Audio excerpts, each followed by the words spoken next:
Hello, everybody. This is Pastor Rick, Broadman Baptist Church, and this is the Broadman Word for May 28th, 2025. And today, the title is As Much as It Depends on You, and it's from Romans chapter 12, verse 18. Reading from the NIV, Scripture says, "If it is possible, as far as it depends on you, live at peace with everyone." It's a pretty bold statement to make, and quite the exhortation from the Apostle Paul. If you think about it, everyone is a pretty big task. So what does this really mean? What is the Apostle Paul trying to get at here? Where are we going with this scripture?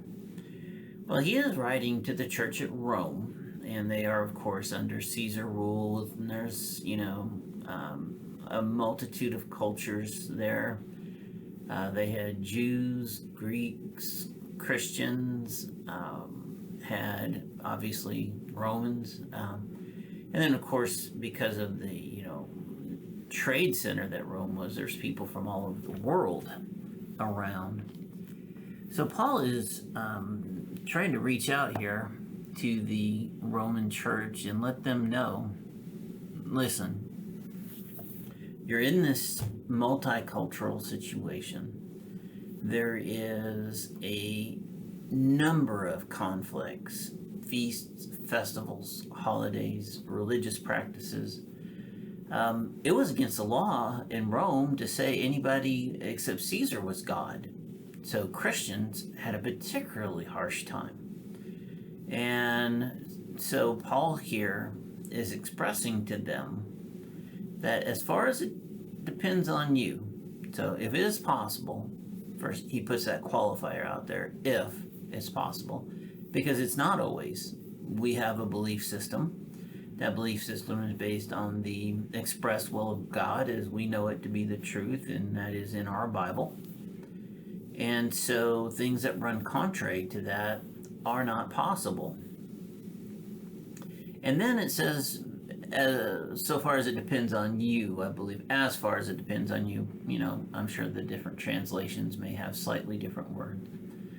But the principle is the same. Paul is saying that, for your part, for as much as it depends on what you and your family and your folks do, as far as it depends on you, live at peace with everyone, meaning we're not to judge others, and we're certainly not to go out and purposely cause conflict.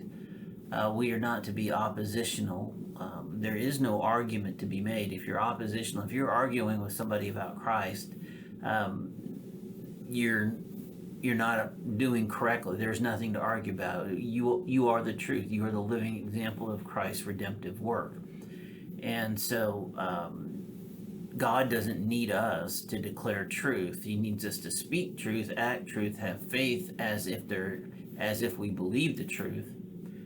He needs us to expose others to the truth. But he doesn't need us to argue the truth, because there is no argument to be made. He's God. Jesus was Jesus.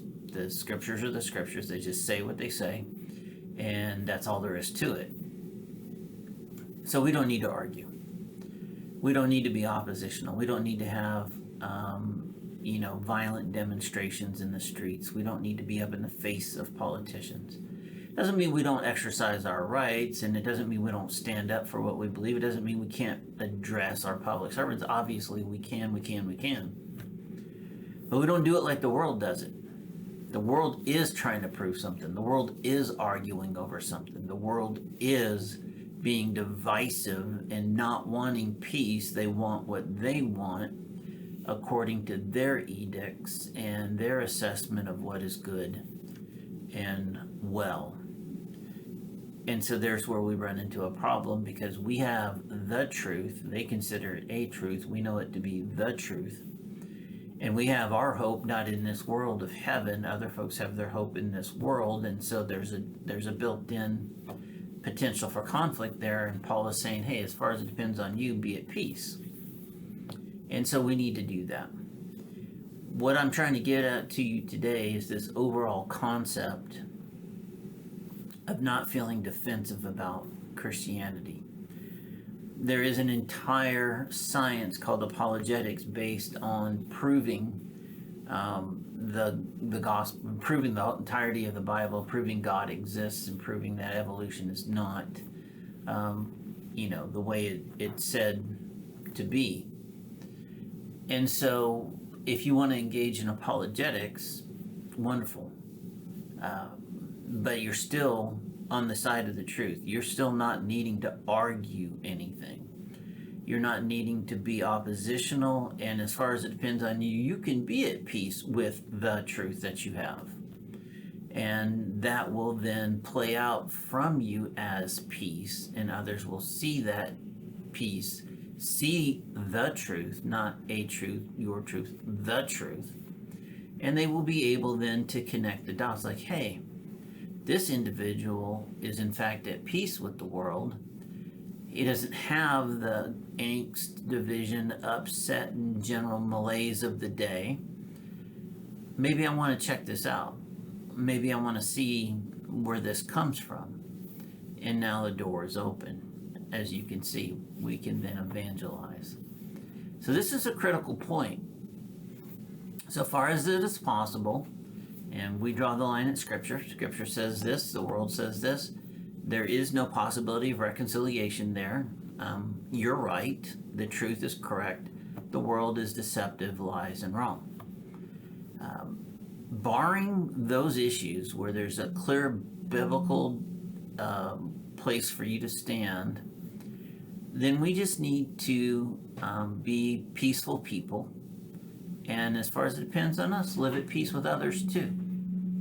Listen, I love you. I hope you have a marvelous day in the Lord. I'll talk to you next time.